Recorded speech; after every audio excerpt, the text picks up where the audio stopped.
राजू एक सीधा सादा आदमी था जो एक छोटे से गांव में अपनी बीवी सीता के साथ रहता था। वो मेहनती था, दिन भर खेतों में काम करता और शाम को थका हुआ घर लौटता। लेकिन उसकी सारी मेहनत के बावजूद पैसों की तंगी हमेशा उनके घर का मसला बनी रहती थी। सीता, राजू की बीवी, एक फिक्रमंद औरत थी। वो हमेशा इस बात पर परेशान रहती थी कि पैसे कब खत्म हो जाएंगे। हर दिन इन दोनों के दरमियान पैसे को लेकर झगड़ा होता। राजू, तुम्हें ज्यादा पैसे कमाने की फिक्र करनी चाहिए। हम कब तक उसी तंगी में जिएंगे? सीता गुस्से में बोलती। सीता, मैं दिन रात मेहनत कर रहा हूं, लेकिन हालात हमारे बस में नहीं हैं। राजू जवाब देता, थोड़ा थका हुआ और अफसरदा।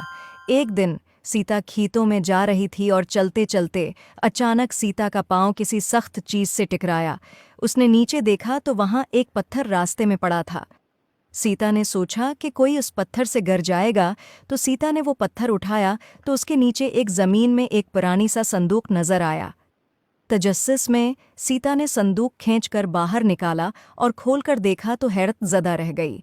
संदूक में एक खूबसूरत सुनहरे रंग का लिबास था, जिस पर कीमती मोती और सितारे जुड़े हुए थे।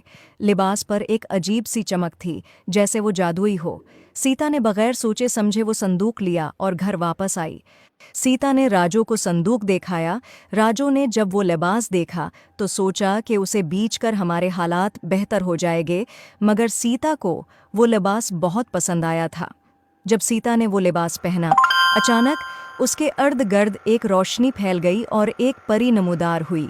परी की आंखों में मोहब्बत और हमदर्दी की चमक थी। राजू और सीता परी को देखकर हैरान हो गए। परी ने कहा, तुम्हारी जिंदगी में मुश्किलात हैं, लेकिन पैसे का मसला तुम्हें अंदर से कमज़ोर न करे। तुम्हारे दिल में जो मोहब्बत और भरोसा है, वही तुम्हारी सच्ची दौलत है। ये लिबास तुम्हारे घर में खुशहाली लाएगा, लेकिन याद रखो, सच्ची खुशी पैसों से नहीं मिलती, बल्कि एक दूसरे के साथ मोहब्बत और ताउन से मिलती है। सीता और राजू की आंखों में आंसू आ गए। सीता ने समझ लिया कि वो हमेशा पैसे के पीछे भागती रही, जबकि खुशी उसके घर में पहले से मौजूद थी। उसका प्यार करने वाला शोहर राजू। सीता ने राजू से माफ़ी मांगी। मुझे माफ़ कर दो राजू, मैंने पैसों की फिक्र में तुम्हारी मेहनत और मोहब्बत को नज़रअंदाज किया। हमें मिलकर खुशी से जीना चाहिए, चाहे हमारे पास कितने ही पैसे क्यों ना हों। इसी दिन से उनकी ज़िंदगी में सुकून आ गया। वो लिबास जो जादुई था ने वाकई उनके घर में खुशहाली लाई, लेकिन सच्ची खुशी उनके दिलों में मोहब्बत और एतमाद के ज़रिए आई। और यूं सीता और राजू ने अपने गांव में सुकून से, मोहब्बत और खुशहाली के साथ ज़िंदगी गुजारना शुरू कर दी। I hope you like it. Please like and subscribe my YouTube channel.